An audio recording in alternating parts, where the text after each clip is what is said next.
জগন্নাথ।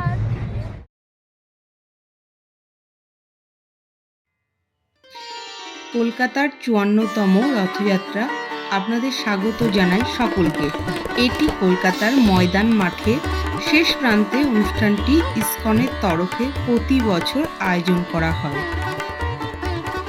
অনুষ্ঠান প্রাঙ্গণে প্রবেশ করে লাল, হলুদ, সবুজ রথগুলি দেখে চোখ জুড়িয়ে গেল। বৃষ্টি ভেজা সবুজ ঘাসের মধ্যে থেকে হাতছানি দিচ্ছে জগন্নাথ, বলরাম এবং সুভদ্রা দেবীর রথটি। এবার আমরা রীতি মেনে বাঁশের ব্যারিকেডের মধ্যে দিয়ে হরে কৃষ্ণ নাম জপ করে চারিপাশ প্রদক্ষিণ করলাম।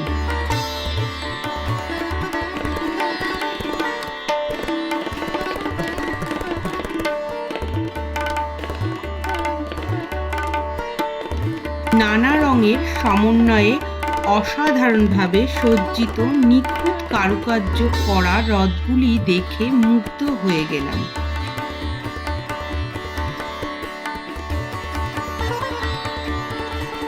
ইসকনের তরফে বিভিন্ন স্টল দিয়ে সাজানো হয়েছে মেলার চারিপাশ।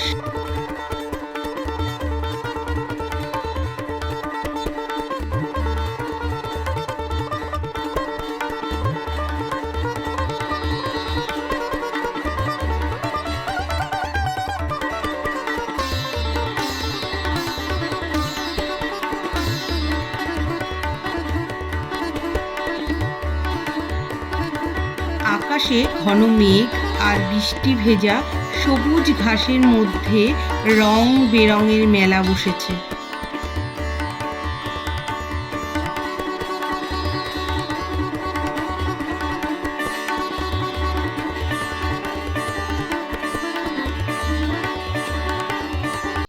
হঠাৎ নজরে পড়ল তুলা যন্ত্র। সেটি দেখে কৌতূহল বশত আমি প্রভুজিকে জিজ্ঞেস করেই বসলাম। भजन पूजा होगा, आप उसमें बैठेंगे और इधर सामान रखेंगे। ব্যক্তির সমতুল্য ওজন অনুযায়ী চাল, ডাল, ফল আপনারা দান করতে পারবেন। জয় জগন্নাথ।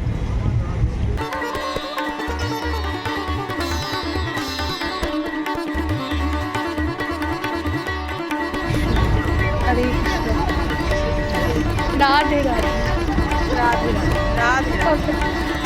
ওখানে গিয়ে কিছু দর্শনার্থীর সাথে পরিচয় হয়ে গেল। তারাও আমাদের সাথে মন্দিরটি দর্শন করলো ঘুরে ঘুরে।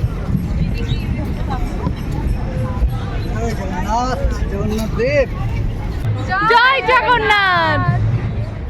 প্যান্ডেলটিতে রয়েছে বড় ঝাড়বাতি, প্রচুর কারুকার্য মূর্তি এবং অনেক লাইট, চারিদিক আলোয় আলো।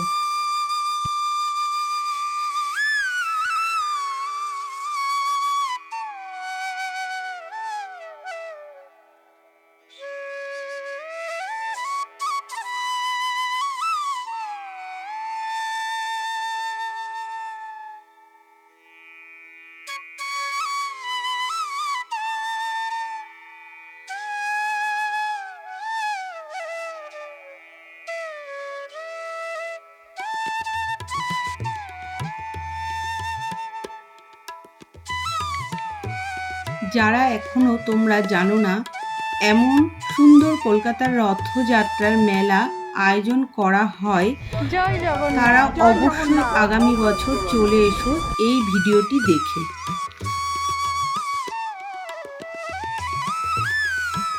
ভিডিওটি ভালো লাগলে লাইক, কমেন্ট, শেয়ার এবং সাবস্ক্রাইব করতে ভুলবেন না।